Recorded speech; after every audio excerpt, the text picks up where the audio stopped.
मी सर्वप्रथम माझ्या वतीने व आपल्या सर्वांच्या वतीने संजय गांधी निराधार समितीचे अध्यक्ष व त्यांच्या टीमचं, ब्रिजभूषण पाझारे व समिती सदस्यांचं अभिनंदन करतो, कौतुक करतो। खरं तर निराधार योजना सर्वसामान्य गरजू लाभार्थ्यांपर्यंत पोहोचावी हा नेहमीच माझा संकल्प राहिला आणि स्वप्नही राहिला।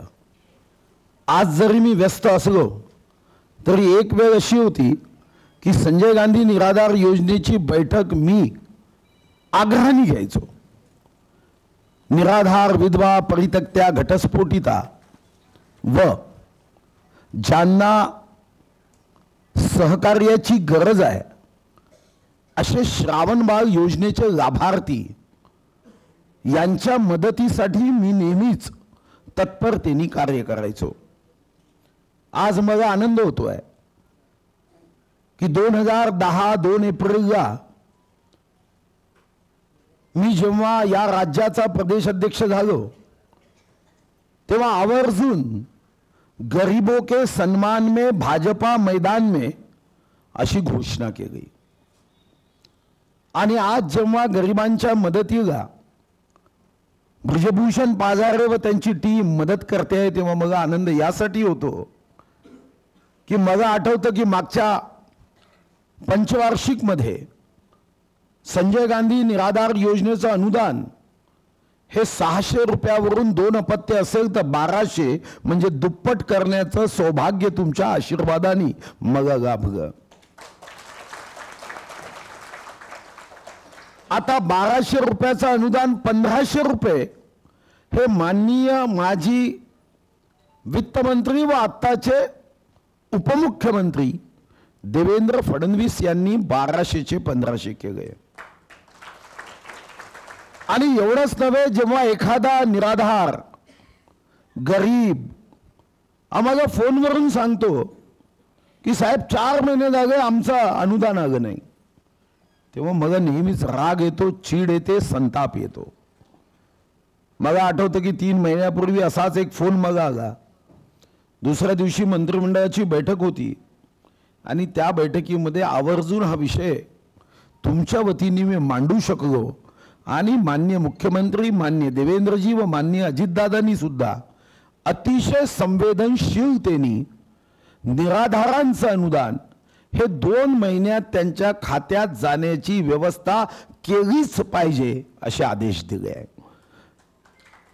मला विश्वास आहे की येणाऱ्या काही दिवसांमध्ये आज निराधारांना कधी उत्सवाच्या दिवसांमध्ये अनुदान प्राप्त झालं नाही म्हणून आर्थिक अडचणीचा, टंचाईचा सामना करावा लागतो।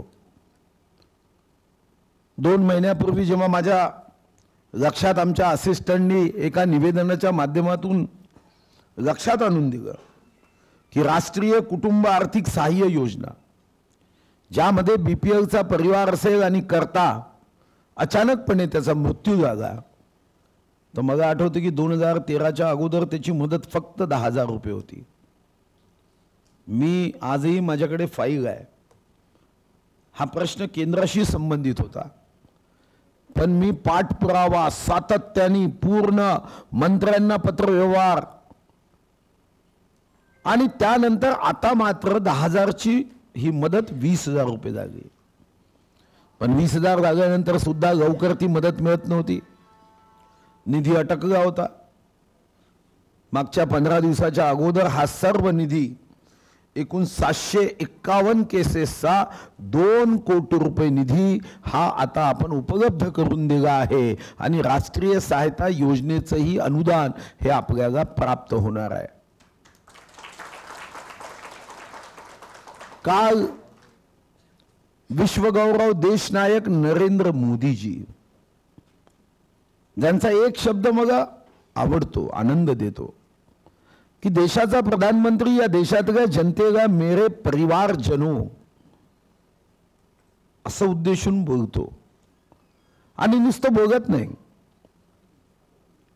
काही गरिबांना खुश करण्यासाठी म्हणून पंतप्रधान असं बोलत नाही।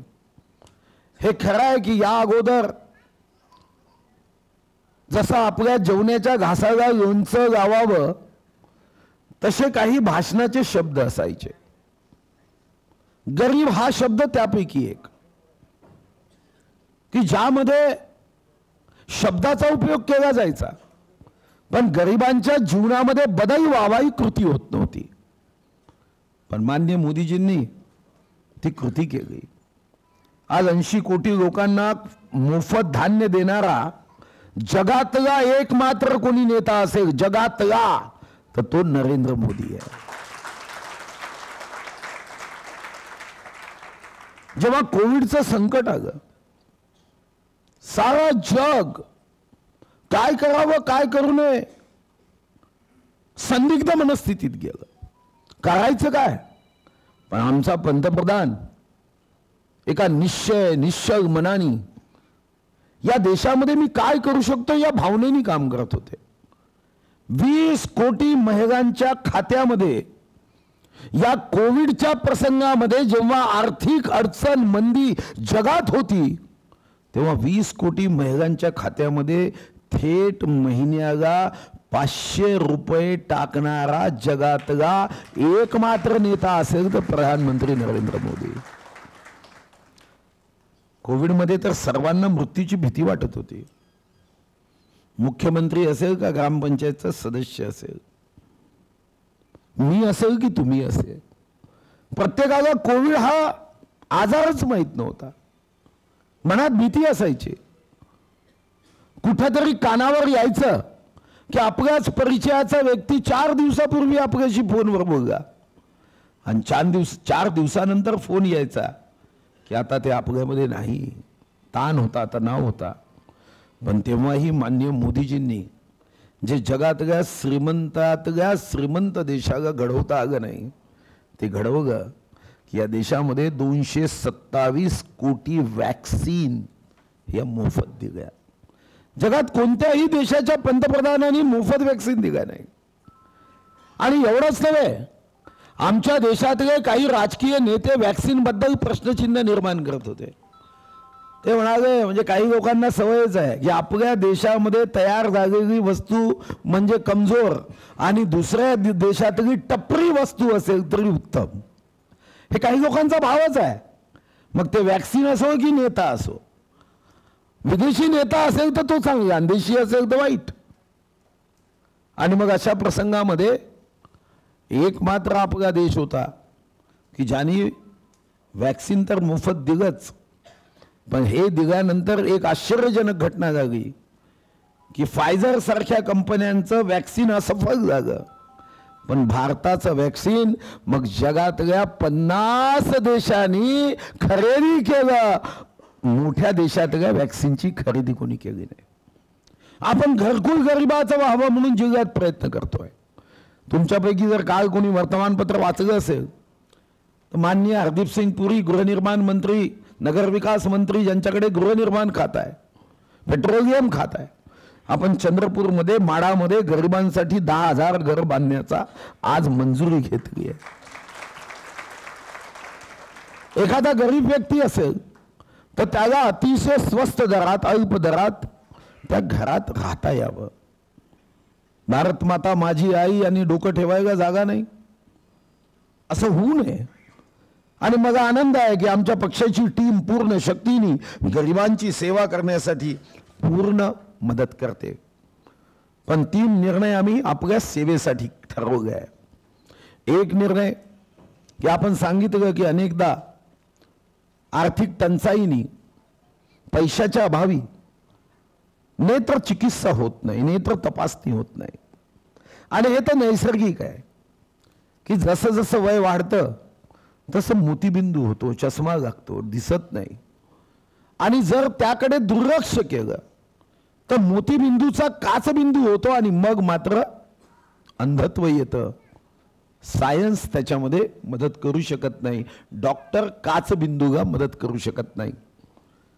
आणि मग अशा प्रसंगी आपण पाहतो ग्रामीण भागामध्ये, मी तर गेले साधारणतः 40 वर्ष ग्रामीण भागामध्ये फिरतोय, आणि मग एखादी वयोवृद्ध महिला असेल दिसत नाही, संकटाचा सामना करावा लागतो. या अडचणीतून माझ्या जिल्ह्यातील आणि विशेष करून चंद्रपूर आणि बगारशा मतदारसंघातील सर्वांना न्याय देता यावा म्हणून मी ज्या खात्याचा मंत्री आहे त्या फिल्म सिटी डिपार्टमेंट कडून आपण आता आय हॉस्पिटल ऑन व्हील हे आपण तयार करतोय। साधारणतः 90% काम पूर्ण झालं आहे आणि नंतर ते वार्डात येऊन तुमची तपासणी करून तुमच्या ऑपरेशनसाठी त्याची पूर्ण व्यवस्था करेल। 1 रुपयाही तुम्हाला खर्च लागणार नाही हे मात्र मी आज घोषित करतो। आपल्याला माहित असेल की आपण हार्टचे पेशंट म्हणजे मला परवा मुख्यमंत्र्यांच्या ऑफिसमधून एक पत्र दिलं आणि मगही अभिमान वाटला, आनंद वाटला जेव्हा मुख्यमंत्री कार्यालयातून मला पत्र आलं की मुख्यमंत्री निधीतून रुग्णाची सेवा करणाऱ्या 288 आमदारांमध्ये त्यांनी पत्र दिलं की पहिला क्रमांक तुमचा आहे, सर्वात जास्त पेशंट मुख्यमंत्री सहायता निधीमध्ये तुम्ही दिले।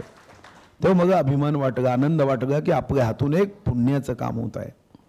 लहान लहान छोटी छोटी मुलं 2 वर्षाची 3 वर्षाची गरीब असेल, हार्ट श्वास घेता येत नाही, ऑपरेशनला 10-10 लाख रुपये लागतात आणि मी अभिमानाने सांगतो या सर्वांची ऑपरेशन्स मागच्याही वर्षी आपण मुंबईच्या फोर्टिस हॉस्पिटलमध्ये 3 कोटी CSR खर्च करून फुकट केली आणि परवाही आपण मोठ्या प्रमाणावर साधारणतः 60 लहान मुलं हे मुंबईच्या फोर्टिस हॉस्पिटलमध्ये पाठवली। निश्चितपणे हे पुण्य हे कमवण्याचं भाग्य हे मला लाभलं, हाही मला आनंद आहे। अनेकांचे प्रश्न हे जेव्हा ते कार्यालयात जातात तेव्हा अधिकारी कर्मचारी त्यांना ज्या पद्धतीची वागणूक द्यायला हवी ती देत नाही आणि म्हणून विश्वगौरव नरेंद्र मोदीजींनी आता भारत विकास यात्रा सुरू केली। भारत विकास यात्रा म्हणजे काय तर गरिबांसाठी ज्या योजना आहे त्या योजनांची माहिती गरिबांपर्यंत पोहोचावी जे आजही त्याचा लाभ घेऊ शकले नाही। 12 कोटी शौचालय माननीय मोदीजींच्या 9 वर्षात आपण बांधून पूर्ण केले।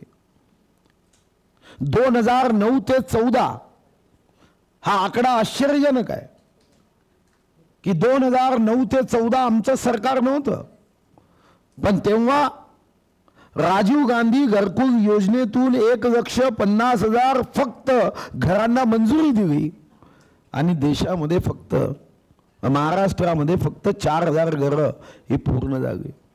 आज आपण अभिमानाने सांगू शकतो की त्या 5 वर्षामध्ये 4,000 घरं पूर्ण झाली आणि आज देशामध्ये आपण 4 कोटी घरं ही मंजूर केली आणि साधारणतः 3 कोटीपेक्षा जास्त घरं ही बांधून पूर्ण झाली। उज्ज्वला गॅस योजना म्हणजे 2014 पर्यंत या देशामध्ये गॅसचा उपयोग करणारे कुटुंब हे फक्त 14 कोटी होते 66 वर्षात आणि 9 वर्षात 14 कोटीवरून 32 कोटी गॅस कनेक्शन या देशात दिले आणि आमच्या आई बहिणीला फुंकणी फुंकून चूल फुंकायची आता ते गॅसवर आली आणि यामध्येही मोदीजी लक्ष देत आहे की यापेक्षाही उत्तम व्यवस्था आम्हाला कशा पद्धतीने देता येईल। आता दिव्यांगांचा एक प्रश्न आहे। खरं तर मागच्या 10 वर्षात मी दिव्यांगांना 3 चाकी सायकल 600 ते 700 3 चाकी सायकल दिल्या। नंतर मागच्या 4 वर्षापूर्वी 1000 बॅटरी ऑपरेटेड 3 चाकी सायकल दिल्या। पण आता आमचा संकल्प आहे की जे दिव्यांग आहे, खरं तर अपंग या शब्दावरून माननीय मोदीजींनी दिव्यांग हा शब्द दिला आणि यासाठी सुद्धा आम्ही एक मोठी योजना करतोय की ज्या योजनेचा उपयोग आणि फायदा हा गोर गरीब दिव्यांग बंधू भगिनीला होऊ शकेल, दिव्यांग तरुण तरुणीला होऊ शकेल आणि ही योजना आपण लवकरात लवकर प्रस्तावित करतोय। आता या संदर्भात महाराष्ट्र सरकारने स्वतंत्र खातं हे आता तयार केलं आहे की ज्या खात्याच्या माध्यमातून दिव्यांग म्हणजे ईश्वराचा अंश असं समजून त्याच्या आयुष्यामध्ये आनंद निर्माण व्हावा, त्याच्या आयुष्यामध्ये त्याच्या समस्याचं समाधान व्हावं, या दृष्टीने त्या ठिकाणी कार्य केलं जाणार आहे।